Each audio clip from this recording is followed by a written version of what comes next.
kayo lang nandito? Bilang muna, masagot ko yung mga tanong. Kasi Sige. paano si Dan na ilan? Sige. May tinala kang tanong dyan. Pero muna. Ako na muna. Sige, ano ba? Isang tanong ko ito. Parang nagkanda ka talaga. Mas maganda yung kaya. Sige. Kasi yung nakita ko si Papa Dan, ano ko lang impression sa kanya. Parang first impression. First impression, di ba? Oo nga, ano? Ay, di, ano na yun? Matagal na yun. Hindi pa rin makakamove on si David. Uy, grabe ka naman. Sure ka dyan? Oo, kasi daming dito ng tubos na. Kasi mas maganda, malaman ang David. Ano ba talaga ang David? Bahala ka dyan, ha? Sa akin po, hindi ko din po alam kasi dati nung magkalagpo pa kami, close kami, ganyan, super close. Kasi minsan po lumalabas din kami, nag-friendly na kape, ganyan, may mga kasama kami. Ganun po, nung Ibig sabihin, before, ano kayo, talagang close. Oo, nakita naman natin, di ba? Nagkukulitan sila. Pero ngayon, close pa rin naman. opo, Close pa rin naman. And then, yun nga. Pero bakit? Bakit nga di pa siya nakaka-move on? Ano ba talaga yung nangyari? Baka umasa siya sa'yo. Or si Joy. Baka may sinabi din si Joy. wala naman po kasi, Wala naman. opo, ganyan. Hindi rin naman po malinaw sa amin yung, Hindi malinaw. oo na, Hindi, sundan ko yung tanong mo. Para, para maano na, no? Para alam din ng viewers. Or ako rin nalilito rin ako eh. Ano ba talaga? Nanligaw ba si David? O hindi? Nagtapat ba siya sa'yo? yun nga po, Ito, rin talk lang tayo. hindi po sa akin malinaw kasi hindi naman po nagsabi sa akin si Kuya David na, na may gusto po sa akin, na naliligaw po siya. Wala nang malinaw pala. Siyempre, hindi mo po ako mag-a-attend. Paano yun? Medyo magulo yun. Ibig sabihin, dapat nagkano si David. Oo. Ano lang ginagawa ni David sa'yo? Kung talagang kasi di siya makamove on. Ano ba? Medyo nalilito ako. Paano siya nanligaw? Ay, what? Di nga niya alam kung nanligaw daw. Paano? Ano yung ginagawa niya?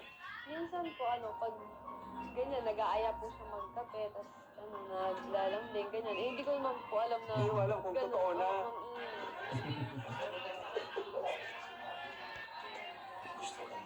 Wala. Ay, kung...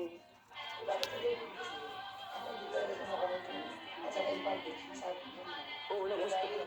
Hindi, in public sa atin, sinasabi niya na gusto niya. Oo nga, kasi, may taong na gano'n. May naririnig ka na ba sa iba? Opo, meron pa ako narinig lang po sa mga K-boys, ganyan. Pero wala rin naman po siyang sinasabi. Tsaka hindi nang galing sa kanya. Kuya David, pag napanood mo to, hindi, ganito na lang. Natatanong po ako sa kanya. Pero nung mga time na yon, di ba? Siyempre si David, yung sabi mo close kayo before.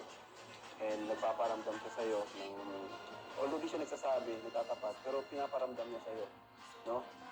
Loob mo sa kanya. Ano lang, past naman na yun, iba na ngayon. Gusto ko lang sabi, dinawin lang. Siyempre pa dati, palagi close kami. Tapos pag naralabas ko kami ng magkakaibigan, siyempre na-attach din naman po. Ganun. Pero wala rin naman po kasi siyempre, Ibig sabihin, kulang na lang si David nung time na yun sa Wala kasi natin walang malinang galing kay David. Siyempre, bilang babae, hindi naman sila umaasa.